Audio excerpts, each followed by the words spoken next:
So meron pa ako isang vlog, meron na akong silver button doon, ang pangalan doon is The Printing Shock. So nagtuturo ko doon ng mga tutorial about sa may printing business. So meron kasi akong sakit na tinatawag, ang tawag dito is hardware syndrome. So ayon kay Michael V, na nakuha niya rin raw yung kay Francis Magalona, na ibig sabihin raw nun ay parang lahat ng gamit ay gusto mong makuha. So bata pa lang ako, ganyan ako, kaso ang problema ng bata ako alam mo na. Kaya nung tumanda na ako, at syempre nga nakabuelo ng konti at kumita, no? So yun, binili ko yung mga gamit na gusto ko nung bata ako, pero iba syempre outdated na. Pero usually yung mga laruan na mga pinapangarap ko nung bata ako is binibili ko ngayon. So hindi naman yung di-discuss natin dito sa may vlog na to, no? So marami kasi nagtatanong sa akin do sa isa ko pang vlog, kasi ito yung pangatlo kong vlog, no? So ang dami kong vlog, di ba? Yung isa is yung Marlon Ubaldo experience, yung vlog ko about sa mga travel vlog. So yung vlog na yun, guys, ginawa ko para sa family ko, di ba? Para nga video namin yung mga pinuntahan naming lugar. Siyempre, darating ang time, pag wala na kami masyadong ginagawa, is papanoorin na lang namin. So marami akong camera, guys, na ginagamit talaga, no? So hindi lang isa yung camera na ginagamit ko. Dati ang ginagamit kong vlogging camera is yung Sony na CV1. So ngayon, wala na siya. Ang ginagamit ko ngayon na camera na pinag-shoot ko ng mga video na, eto nga, no? Pansin nyo, sumusunod sa akin yung video na to. Ang ginagamit ko yan, guys, is yung Osmo Pocket. So nagkameron ako ng 1, ng 2. Ito na, guys, yung pangatlong Osmo Pocket. Pati itong mic ko na itong ginagamit is gawa rin siya ng DJI. So ang use case ko, guys, ng Osmo Pocket is for vlogging nga. Kasi nga, guys, maganda siya sa mga low light condition. Nakamukha nga nito, pinatay ko na yung ilaw, tapos meron lang ako isang ring light. Papansin nyo na malinaw pa rin yung mukha ko. Tapos kapag ka mga cinematic shot, like vlogging nga, no, yung Osmo Pocket pa rin yung ginagamit ko, guys. Kasi nga, maliit siya, madali siyang bitbitin. Tapos ang maganda sa kanya is meron siyang bokeh effect. Yung ibig sabihin nun is yung blurred yung background, then nakafocus lang siya dun sa may tao na nasa harapan mismo ng camera. So yan, guys, ang pinaka main camera ko sa mga vlog na ginagawa ko. So pangalawang camera na ginagamit ko, ito. So hindi siya, guys, GoPro, kasi dati meron akong GoPro. Meron na ng 7, ng 9, at syempre ng 10. Tapos mula noon, di ko na sinundan yung pagbili ko ng GoPro. Ito yung ginamit ko, guys. Gawa rin siya ng DJI. Ang tawag dito is Osmo Action 5 Pro. So action camera rin siya. Kaso ang kinagandahan nito sa may GoPro, unang-una, sa low light condition. Kasi, guys, ang GoPro, kapag ginamit mo siya sa maliwanag na araw or sa beach, maganda talaga siya, no? Sobrang ganda ng GoPro. Kaso ang problema sa GoPro, guys, kapag low light condition na nakamukha nito, ano kayo, nasa indoor ka, ang pangit ng GoPro. Sobrang hindi mo ma-appreciate, guys, at usually kapag ganun is nag-jitter na yung mga clip niya o parang kumakalog na siya kasi nga hirap na hirap nang i-stabilize ng camera yung sinushoot natin. Kaya ang huli kong GoPro, guys, is yung GoPro na Hero 10. Hindi man ako athletic, pero halimbawa nagbi-beach ka, nag-swimming ka, kasi ito, guys, is waterproof to. Okay, so pwede mo siyang ilublob sa tubig ng kahit na malalim, kahit na wala siyang case, pwede mo siyang ilublob sa tubig na kamukha ng GoPro. So may mga nagtatanong, sir, ba't mo nilulublob sa tubig? Ba't di mo nilalagyan ng case? Para sa akin, guys, no, hanggat brand new yung camera na binili mo at action cam siya, pwede mo siyang ilubog sa tubig. Matakot ka lang, guys, kapag yung bibilin mo na camera is second hand. So mas maganda, guys, lagyan mo siya ng waterproof na case. Pero kapag brand new naman, guys, para sa akin lang naman, no need na lagyan ng case. Kasi ilang beses ko na ginagawa yun, kahit kailan di naman ako nasiraan ng action cam. Kasi nga, guys, yung binili ko na camera na yun is brand new. Kasi kapag second hand, di mo alam kung saan ginamit yun, Mali mo, binibenta niya yun kasi nga maluwag na yung mga goma niya dito or hindi na siya waterproof. So mahirap yun, guys, kasi nangyari na rin sa akin yan dati. Bumili ako ng Sony na camera, Z3. Ang nangyari nun, guys, nung nilubog ko siya, wala pang isang araw sa akin, sira na kaagad. Kasi nagkameron naman ako ng Z2 ng Sony. So yun, guys, nabili ko siya ng brand new, tapos ginagamit ko siya kahit na pang swimming, wala naman ako nagiging problema. Pero yung Z3 na yun, guys, bilili ko siya second hand. Yun nga, nasira siya. So again, guys, kapag brand new, guys, yung camera na bibilin mo, para sa akin lang naman, walang magiging problema yan. Wag lang, guys, second hand, kasi nga hindi natin alam kung may sira ba yun o hindi natin alam kung maluwag na ba yung mga goma nun sa may loob. So ito naman, guys, ginagamit ko to kapag sa mga action scene nga, kamukha ng pag nag-swimming or basta yung camera mo dapat is hindi siya fragile. Kasi ito, kahit mahulog to, hindi naman siya kaagad masisira. Hindi ka mukha, guys, ng Osmo Pocket na meron siyang gumagalaw na gimbal. So kapag nahulog yan, guys, sigurado yan sira yan. Ito, hindi siya ganun kaagad nasisira. So bakit ko naman mas ginagamit yung Osmo Pocket kaysa dito? unang-una guys, cinematic nga yung Osmo Pocket. Tapos pangalawa dito guys, wala siyang bokeh effect. Yung sinabi ko nga kanina na yung background mo is nagiging blurred kasi ito talaga, buong paligid mo guys is maliwanag or kitang-kita mo yung buong paligid mo. Pero ang ginagandahan naman ito guys, sa Osmo Pocket, yun nga, unang-una, matibay siya. So kahit ihulog mo siya, wala kang magiging problema. Pangalawa guys, yung wide angle lens niya. Sobrang laki talaga ng field of view nito. Na kapag nag-picture kayo nito sa dagat or nag-video kayo sa may swimming pool, no? So mas maraming kita, hindi ka mga sa Osmo Pocket na kahit hyperextend na yung kamay mo, konti pa rin guys yung makikita. Hindi ka mukha nito na sobrang lawak ng kanyang lens. Tapos ang maganda pa dito guys, hindi mo na kailangan ng waterproof na camera, yung pang picture. Kasi guys, ito tinesting ko siya pang picture nung nag-swimming nga kami ng birthday ko. Sobrang ganda guys ng picture nito. Hindi ka mukha guys sa may GoPro na medyo madilim eh. Ito guys, magpa-flash ako sa screen ng mga sample shot namin nung nag-picture kami nito. Approve na approve sa akin to. Ang choice ko talaga is either na ito o yung Insta360 na Ace Pro 2. Yan kasi may 8K yun eh. So ito mas pinili ko kasi dalawa yung screen niya. Yung sa Ace Pro kasi guys, na-flip yung screen niya eh. So hindi ko ma-appreciate yun kasi pag igaganyan mo, imbis na mabilis, kailangan mo pa i-flip yung screen mo para makita mo yung sarili mo. So ito, maganda dito, dalawa yung screen niya kaagad. Kaya ito guys yung napili ko kaysa doon sa may Insta360 Ace Pro. Ang isa pa guys sa maganda sa DJI is pwede mo siyang i-connect sa iba niyang mga device. Katumukha guys ng DJI na Mini Mic 2 nang sobrang dali niya lang i-connect guys na hindi ka masyado mahihirapan. So bakit ko guys nasama yon na pwede mo siya i-connect sa may mic mo? Kasi as a content creator guys, no, kalahati ng ganda ng video mo is yung audio mo. Kahit gaano pa kaganda yung video mo pero ang pangit ng audio mo, wala ring kwenta yan. Kasi pwede tayong manood ng blurred o medyo lumang video basta maganda yung audio niya. Pero hindi natin kayang manood ng video na pangit yung audio niya. So kaya yun guys ang kinagandahan kapag ka DJI, yung mic ko is DJI rin. So pwede mo siyang i-connect ng mabilisan lang. Di ka mo guys ng Insta360, wala akong alam na mic ng Insta360. Kaya guys, mas pinili ko to kaysa dun sa may Insta360 Ace Pro 2. So ang sumunod na camera na ginagamit ko guys ay ito. Gawa naman to ng Insta360. Ito guys yung Insta360 X4. So ito guys 360 degrees camera to. So ibig sabihin nun guys, no, ito ay kapag ka nagbi-video ka nito, hindi mo kailangan i-point sa isang bagay o sa isang subject yung iyong camera kasi kahit iganyan mo lang siya at naglalakad ka lang, wala kang pakialam sa camera mo, maya-maya pwede mo siyang i-reframe. So yun ang kinagandahan niya guys. At yun rin guys, yung pangit sa kanya para sa akin. Kasi double editing pa ang mangyari sa'yo. Imbis na pinupoint mo lang siya na ganyan, then yun ay makikita mo, tapos i-edit mo siya guys sa editing tools na ginagamit mo is kailangan mo pa siyang i-reframe. Kaya ito guys, maganda lang talaga siyang concept para sa akin, no? Kaya marami nagbebenta nito eh. Marami nag-akala nila pag bumili sila nito is ganun lang kasi simple yun. Eh kapag nasa editing process ka na guys, no, katulad nga na sinabi ko kanina, doble-doble pa yung mangyayaring editing para sa'yo.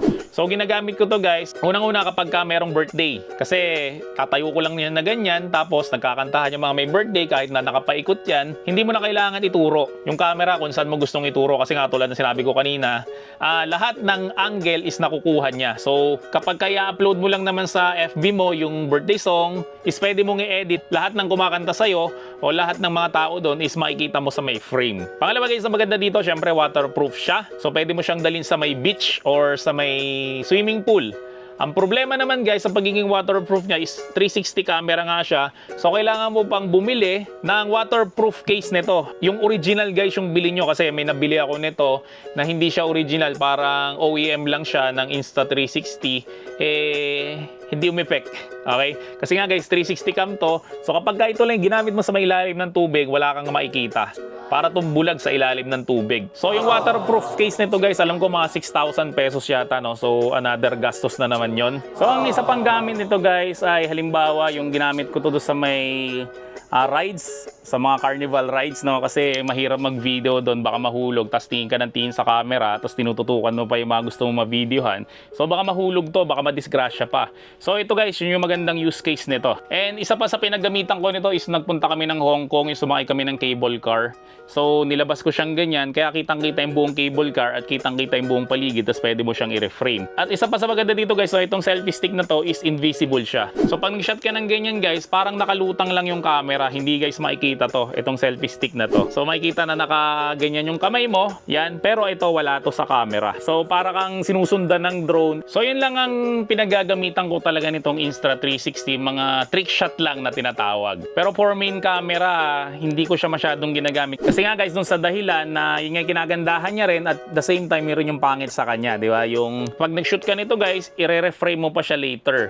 Which is maganda siya kasi nga hindi mo na kailangan tingnan yung camera at hindi mo na kailangan i-point. Kasi nga mamaya-maya pwede mo siyang i-reframe kung saan mo gustong ituro yung camera. Pero yun rin guys yung pangit nga sa kanya. Kasi nga guys, yun nga, kailangan mo rin siyang i-reframe so doble-doble guys yung magiging editing mo pag ito yung ginamit mo. So mostly guys, ang gumagamit nito is mga motovlogger, yung nilalagay nila sa harapan ng motor nila.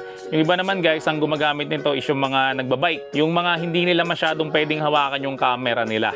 Then i-mention ko na rin guys yung isa pang camera ko na ginagamit, which is yung Insta360 na Go 3S na nasa hiraman ngayon, no? Kasi pinahiram ko siya. So yun naman guys, sobrang liit na camera nun na kasing liit lang siya ng daliri ko. So ganito lang siya kaliit. So ginagamit ko naman yon kapag walking vlog. Ibig sabihin nun, meron siyang lanyard, tapos meron siyang pendant dito, dinidikit ko lang siya dito, tapos nag-shoot lang siya nang hindi napapansin ng mga gwardya. Actually talaga guys, bawal talagang mag-video sa loob ng mall.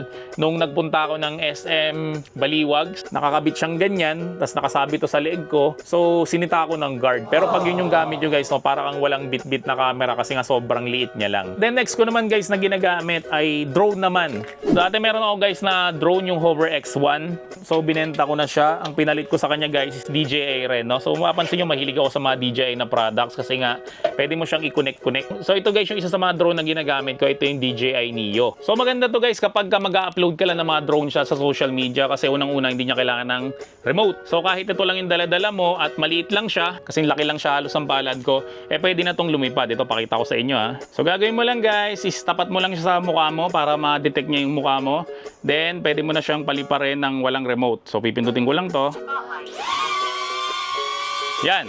So makikita nyo guys na, di ba, wala siyang remote, pero lumilipad guys yung drone. Tapos nagre-record na yan ng ganyan lang.